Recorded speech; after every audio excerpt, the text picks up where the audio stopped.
Oh, hey, I didn't see you there. Welcome, I'm Mark, Kilo Delta 7, Delta Tango Sierra. And I'm Ara, N6ARA. And today, we are hiking up... Liebre Mountain? Something like that. It's a complete candidate, which is exciting for me. For the last 2 years, I've been hunting completes. A complete is where you've both activated and chased the same mountain. So this will be, if we activate today, my 100th complete, which is a great milestone for those of us who aren't goat yet, right? Yeah. I'm behind on completes, I gotta catch up. The second thing that we're going to be doing is testing out all of the modes on the upgraded QMX firmware. So that supports digital, sideband, and Morse code. We like all of those modes, so we're gonna test it out. So walk with us, we're gonna go to a peak, and we're gonna play radio.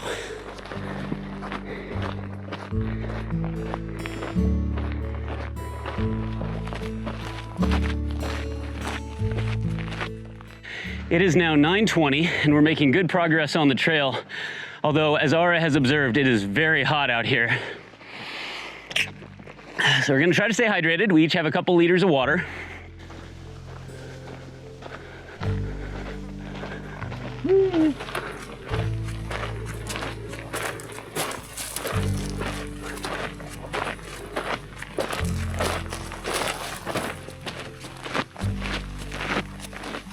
It is 10 o'clock, and we just made it to a site that I am calling Morse Code Springs. And we're gonna go do some Morse code. Yes, I agree. He paid me to say that. Oh, too close. The pine cones in this area are fantastic.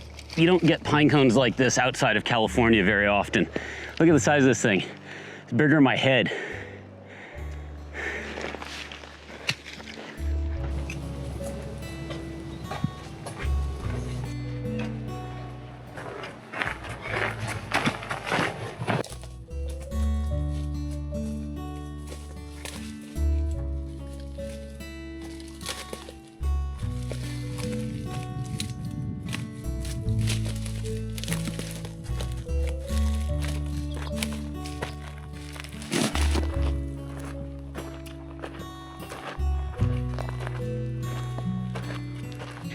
It's just about 11 a.m. We've got 200 vertical feet to go, and we're moving a bit slow. Ara and I are both feeling the heat. Man, this is a gorgeous summit, but gosh, I would probably redo this again in the winter because it is hot. I have like just enough water, but yeah, it's made this hike a little bit harder than it normally would be. But look at the view. This is beautiful. What? We're already in the AC? Wait, what? There's the, what do they call these things again? The little log. Summit log. Summit log. Sorry, I'm tired, dude. This is like, I'm so tired. This is the best thing ever right now.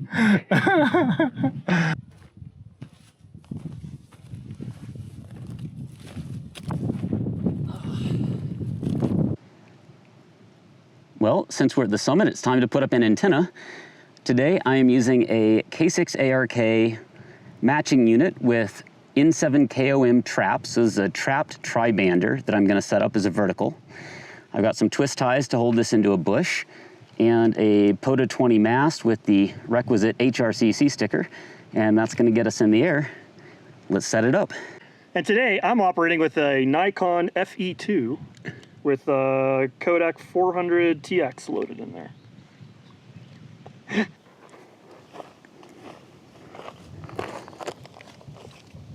I'll take a photo of you operating. Okay.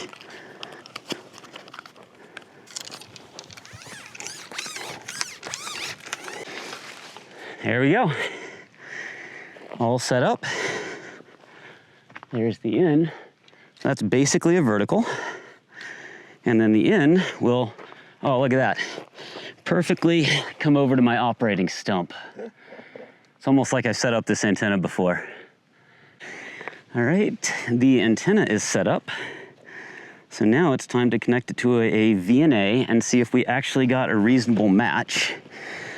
And I frequently carry a nano VNA when I go to the field just to see if my antenna is performing as designed.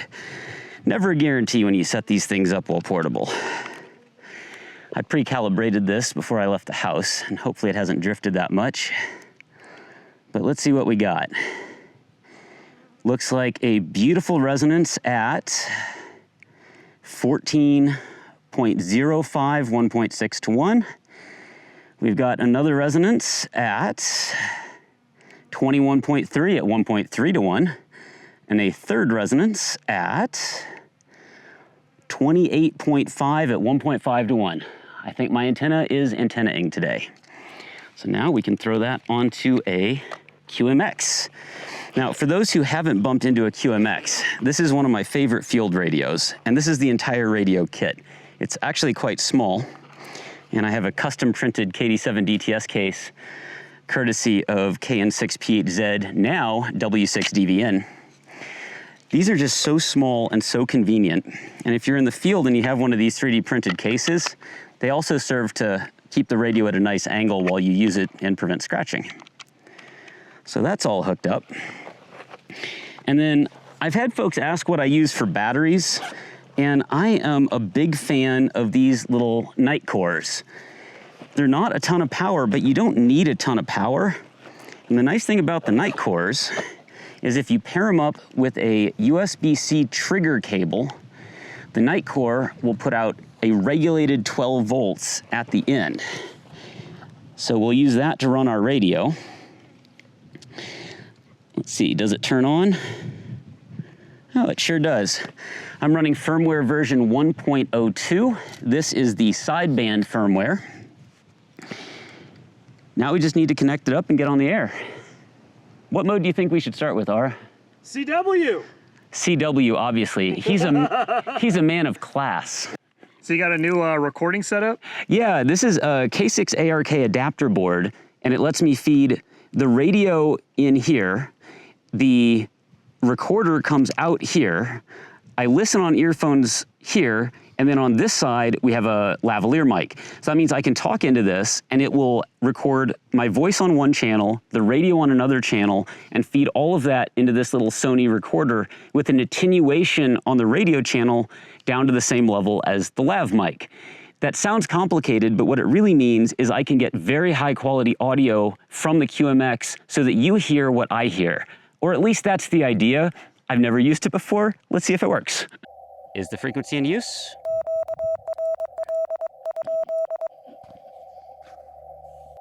All right, looks like there's nobody on this frequency. I'm going to use one of my favorite QMX features, which is the ability to call CQ for me while I do other things. So the radio is going to call CQ SOTA, and I'm going to get my log set up.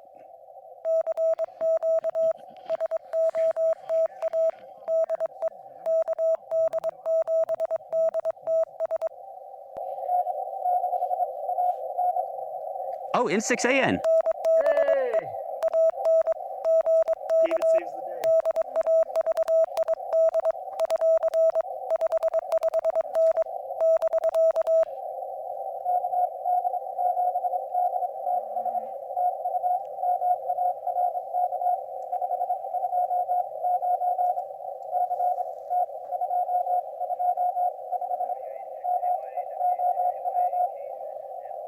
All right, that was David on Whiskey 6, Charlie Tango 225, as one would expect for David. Fantastic. It's always nice to start with the summit to summit. Thank you, David.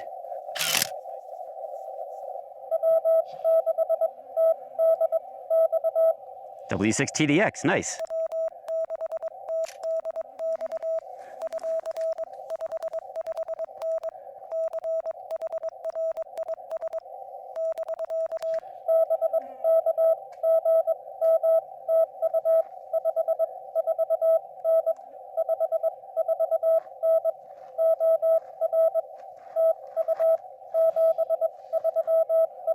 Oregon, I love Oregon.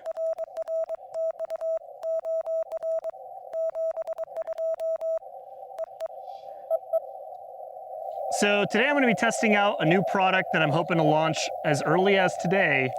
This is the tiny paddle adapter for the QMX.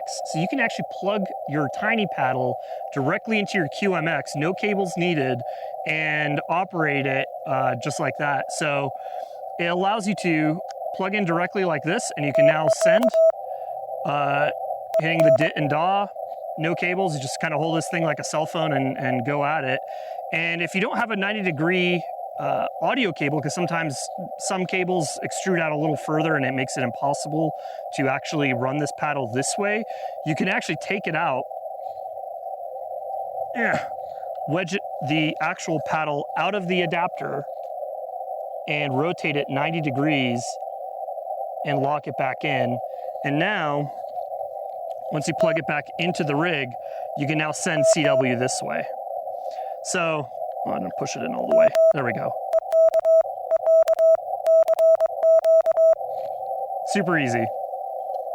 Less cables, less stuff for you to bring. Let's put it to the test. Get the loggies ready.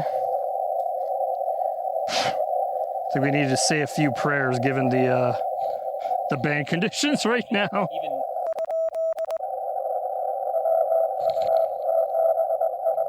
Oh, it's Josh.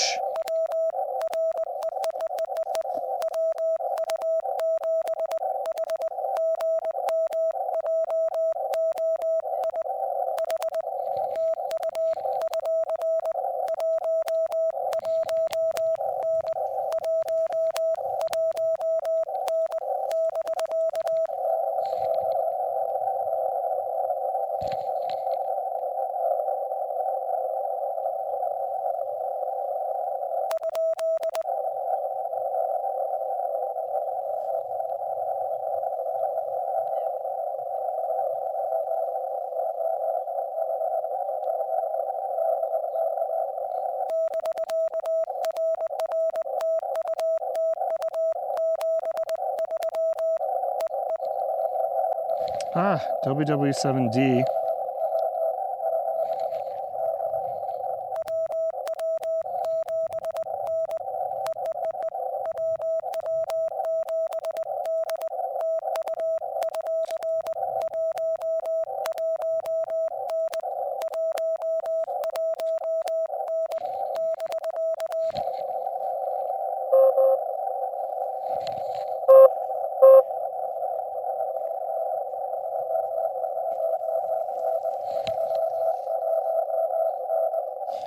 $319?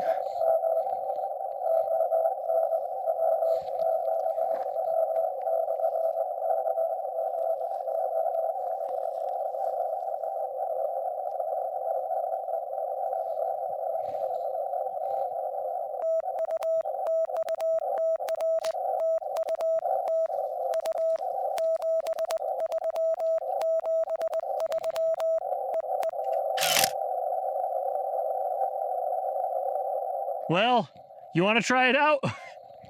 I got Josh and Daryl. This is like, I can hear DJ and Josh, but they are like 119. Like, I can barely pull out the signal report. If we can't hear DJ and Josh well enough, yeah, the bands are just borked. trash. Yeah. Let's switch over to FT8. Sounds good. I will say though, this paddle adapter is ready to go, by the way. Like, this totally worked exactly as I thought. So Launch it. Bring let's it do into it. the world. Onto the store. New product. Here you go. CW wasn't working very well. The bands are absolute trash. We're gonna try digital. I've got my iPhone, check this out. I've got my iPhone hooked up with a USB-C cable into the QMX port, still being powered off the USB-C power delivery. And if you look carefully, you can see I'm getting decodes. It's a little bit hard to see on the video, but I've got FT8 decoding. So I'm gonna go ahead and set this to be using the SOTA special activity, which is a supported option in the iFTX app. I'm gonna save that, and then I'm gonna do call CQ. And it'll try calling CQ in the next cycle, and we will see if we can get somebody on digital. If we can, this will be my third contact. I got one. You did? Yeah. KJ7WLL. He's coming in at +9. That's pretty good. KJ7WLL. Let's see if we can get this to close. He's coming out of CN85, it looks like. I got a Roger, Roger, and 73 Zara. Yeah! So we got FT8 to work. Nice.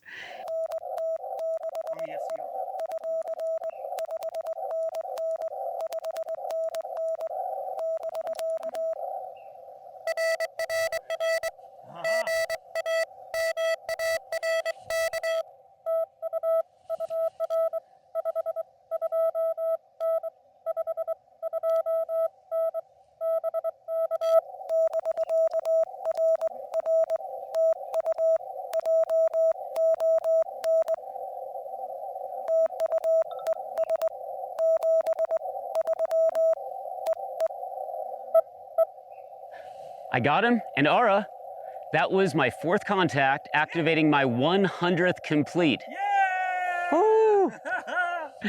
Oh my gosh. All right, fantastic. Thank you to John. We're gonna turn this thing off and go get lunch. No sideband today. The band conditions were just absolutely trashed. But I love this little radio, and we'll take it out again soon. Single sideband, I did not get any contacts, but that's not a surprise because I could barely make Morse code go through the ionosphere today. So ARA, how did you do? So for me, it was pretty good activation, mostly all VHF, UHF, and I only got 2 on HF, DJ and Josh on 20. I barely pulled them out of the noise on CW and got a summit to summit with them. So happy with that. And to me, the biggest takeaway was that the new paddle adapter for the QMX works as intended. That was the candidate production design, so I'm actually gonna kick off the 3D print from the trail right now back at home to get these things started. So excited about that. This was a fun activation though, and a beautiful, beautiful place to do it. The last victory was getting my 100th SOTA complete. Woo! Indeed, very much woo. Dude, congrats, man. Thanks, ARA. It turns out I've been doing a lot of SOTA. Just a bit. We should start a YouTube channel about that. That would be a good idea. Oh, we should have a podcast about this. We probably should. Yeah, we should start a SOTA podcast. If you haven't already, like and subscribe on the Sofas on the Air podcast. Now available on Spotify, Apple Podcasts, yeah, and of course YouTube. 73s.